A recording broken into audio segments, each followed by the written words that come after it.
হঠাৎ করে দেখি ফোনের যে ডায়াল প্যাড রয়েছে সেটা কিন্তু চেঞ্জ হয়ে গেছে। যখন ডায়াল প্যাডে ক্লিক করছি তখন সমস্ত কিছু কেমন বড় বড় দেখাচ্ছে এবং আমরা যখন কোনো নাম্বার ডায়াল করছি সেটাও কিন্তু একটু অন্যরকম দেখাচ্ছে এবং যখন ফোন আসছে সেটাও কিন্তু অন্যরকম দেখাচ্ছে। এটা দেখার পরে কিন্তু অনেকেই ভয় পাচ্ছে যে আমাদের ফোন হ্যাক ট্যাক হয়ে গেল কিনা। অনেকে সেটিং এ গিয়ে দেখছে যে কোনো থিম চেঞ্জ হয়ে গেল কিনা এবং তারা ভাবছে হঠাৎ করে এটা কি জিনিস হলো। দেখুন, এটা কিন্তু ভয়ের কিছু নয়। এটা হচ্ছে গুগলের যে ডায়াল প্যাড রয়েছে তার মধ্যে একটা আপডেট এসেছে। এই আপডেটের কারণে কি হয়েছে, যাদের ফোনে গুগলের যে ডায়াল প্যাড রয়েছে সেটা ইনস্টল করা রয়েছে সেগুলো কিন্তু এখন নতুন ভার্সনে দেখাচ্ছে। এবার আপনার যদি মনে হয় যে না, আমি এই জিনিসটাকে করতে চাই না, আমরা যে পুরোনো যে ভার্সনটা ছিল সেটা আমরা ব্যবহার করতে চাই, সেই ক্ষেত্রে আপনাদের জন্য একটা উপায় আছে, সেটা আমি আপনাদের কাছে শেয়ার করতে চাই।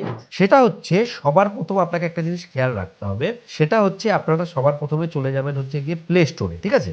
প্লে স্টোরে আসার পরে আপনারা সার্চ বারে ক্লিক করবেন এবং আপনারা গিয়ে লিখবেন যে ডায়াল প্যাড। ঠিক আছে? ডায়াল প্যাড লিখে আপনারা সার্চ করবেন। ডায়াল প্যাড লিখে সার্চ করলে আপনাদের কাছে অনেকগুলো চলে আসবে, কিন্তু এই যে ডায়াল প্যাডটা রয়েছে এটাই হচ্ছে গিয়ে আসল ডায়াল প্যাড। এবার আপনারা একটা কাজ করতে পারেন, এখান থেকে যদি আপনি আনস্টল করেন এই মুহূর্তে কিন্তু এই জিনিসটা হবে না। এর জন্য আমাদেরকে কি করতে হবে? এর জন্য আমাদেরকে সেটিংয়ে যেতে হবে। ঠিক আছে?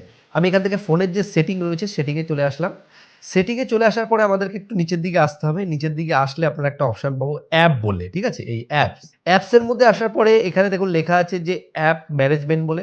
অ্যাপ ম্যানেজমেন্টের মধ্যে আসলে এখান থেকে আপনাদের যে ডায়াল প্যাড রয়েছে সেই ডায়াল প্যাডের যে অ্যাপটা রয়েছে সেই অ্যাপটাকে কিন্তু খুঁজে বের করতে হবে। এখানে আমি কিন্তু যে ডায়াল প্যাডের অ্যাপটা রয়েছে সেটাকে খুঁজে বের করছি, যেটা ফোন বলে লেখা আছে। আমি এর উপর ক্লিক করব। ক্লিক করার পরে সবার প্রথম আমাদেরকে এটাকে ফোর্স স্টপ করতে হবে। ঠিক আছে? ফোর্স স্টপ করার পরে এখানে স্টোর যে ম্যানেজ রয়েছে এর উপর ক্লিক করে এখান থেকে আমরা হচ্ছে গিয়ে ক্লিয়ার যে ডাটা অপশন রয়েছে সেটাকে ক্লিয়ার ডাটা করে দেবো এবং এখান থেকে ক্লিয়ার ক্যাচ যেটা রয়েছে সেটাকেও আমরা ক্লিয়ার ক্যাচ করে দিলাম। করে দেওয়ার পর এখান থেকে আমরা ব্যাক করব। ব্যাক করার পরে এখানে এই যে 3 ডটের উপর ক্লিক করে এখানে যে লেখাটা আছে যে আনস্টল আপডেট বলে, এর উপর থেকে এখানে যে ওকে যে বাটন রয়েছে তার উপর ক্লিক করব। ক্লিক করার পরে এখানে কিন্তু আমাদের কাজবাজ কমপ্লিট হয়ে গেছে। এবার আমরা এখান থেকেই এটাকে উড়িয়ে দেবো। উড়িয়ে দেওয়ার পরে যে ডায়াল প্যাড রয়েছে ডায়াল প্যাডের মধ্যে আবার যাব।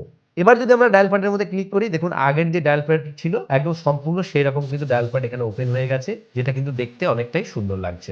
আগে আমাদের যেমন ছিল সমস্ত কিছু আগের মতোই হয়ে যাবে। এইভাবে কিন্তু খুব সহজেই আমরা আগের যে ওল্ড ডায়াল প্যাড রয়েছে তার মধ্যে কিন্তু ফিরিয়ে আনতে পারি। তো আশা করি পুরো ব্যাপারটি আপনারা বুঝতে পেরেছেন। একটা সিম্পল ব্যাপার ছিল। এইভাবে আশা করছি আপনারা এই প্রবলেমটাকে সলভ করে নিতে পারেন। যদি আপনাদের এই ভিডিওটি ভালো লাগে অবশ্যই একটা লাইক করবেন এবং বন্ধুদেরকে শেয়ার করুন। শেয়ার করলে তারা এই বিষয়ে জানতে পারবে। আর আপনি যদি চ্যানেলে নতুন এসে থাকেন তাহলে চ্যানেলটিকে অবশ্যই সাবস্ক্রাইব করে রাখবেন। এবং ভিডিও শেষে বরাবর যে কথাটা বলি, আপনারা সুস্থ থাকুন, ভালো থাকুন। অল বাংলা টিভি চ্যানেলের সাথে সদা সর্বদা জুড়ে থাকুন।